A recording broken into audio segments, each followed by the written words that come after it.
Get yourself back up on that pinnacle. There's no one you need to answer to.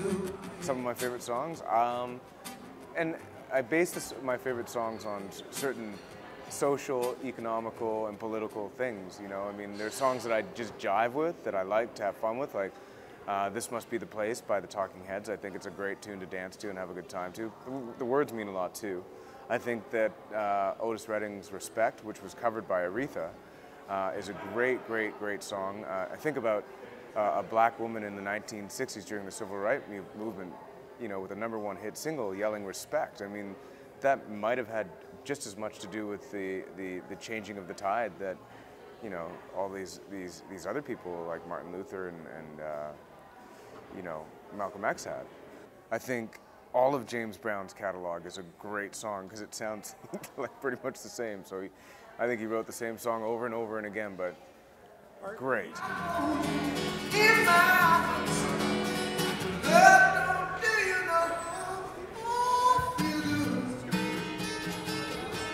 Well, Tech Noir is a record that took a lot longer to create. It was a record that was made from playing cover songs, actually.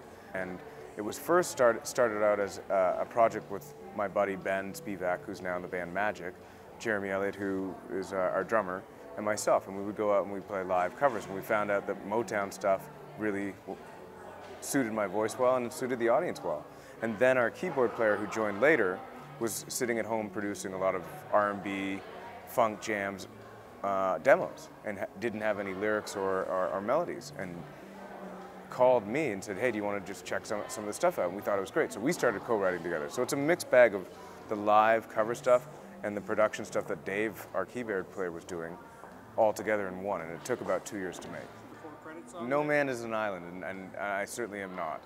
It's a definite collaborative effort. I think that what I brought to the table is my soul and spirit. I certainly, that's melodically, most of it is me. If there's one that stands out, it would be the song that I wrote for my late grandfather, which is a song called Carry Me Home. And that song took literally 10 minutes to write. I wrote it as soon as I pretty much found out that he had passed and was stuck in Mexico. Stars shine, it's a glorious evening, with friends and family dancing under the moonlight.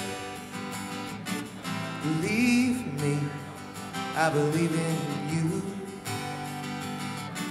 The wind's got you now, and I trust your spiritual healing. Travel light, I know that you're my hero. Sail away to a brand new day. Life comes and goes. It got 5 stars from the Winnipeg Free Press, which was really neat. That's my first 5-star review ever.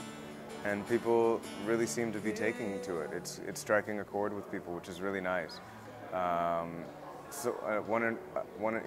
review said the uplifting spirit of the Julian Taylor band, which I think is really, really, really nice to have said that. And for all these people to get behind the record the way they have, it means a lot to me. I know it means a lot to my mates and the friends that I have that helped, you know, create it. When is that happening? When's the Horseshoe gig happening? Horseshoe gig is July 23rd. We're going to bring the block party to the Horseshoe Tavern. And we love the Horseshoe Tavern. They've been so good to us over the years. Stagger Crossing got their start there. I've played there a bunch, and now with this record on release, we've got our 8-piece band together, and it's just a really fun, good time. You're not going to hear the whole album. You're going to hear most of the album because we're opening up for a band called Oregon from the West Coast, and they're a funk band, and we're really excited to be there. It's just going to be a dance. It's just going to be a dance party, and I'm gonna sweat from my hands. Your love is like sweet rain, and feels like a heat wave. Your love is like sweet rain, rinse it